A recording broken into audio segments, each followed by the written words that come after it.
Kagame, he said yesterday on CNN, he said the people who are benefiting from minerals in Congo more than anybody else are South Africa and these Europeans who are making noise about it. That's the first point. We want to know why then is it that South Africa finds itself for so long in that area while the Congo is a member of the East Africa community surrounded by powerful armies, like your Kenya, your Ugandans, and all those type of armies, even Rwanda.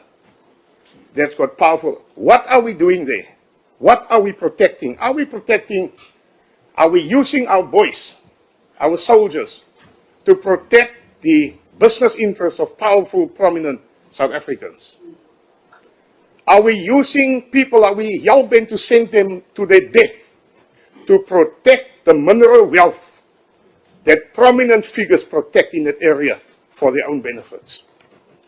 That's a question. That's a serious question, central to this entire argument, because it is senseless. We don't understand why we are sending troops for peacekeeping and it... We want also a time as to when is that plane landing, wherever, at Waterkloof or wherever, when are they landing here with those bodies? Because we want to give our brothers and sisters that have died there, fighting for God knows what they were fighting for, a dignified send-off. And then you didn't touch on the issue of standing down on the state of the nation in displaying what you are having and all of that. You haven't even touched on that because you just want it to continue as normal.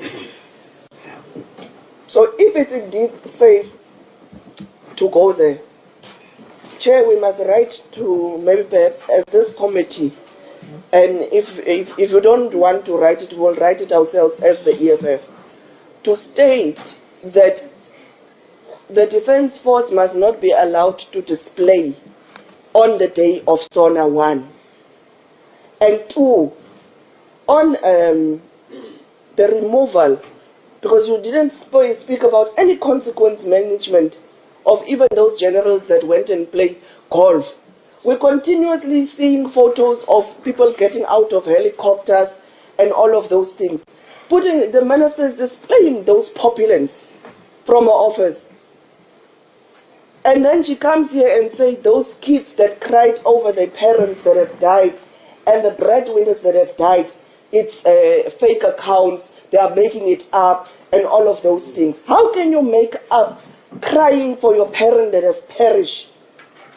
How can you make up tears that your parents won't ever be able to see you graduate, will never be able to see you married, will never be able to see their grandkids?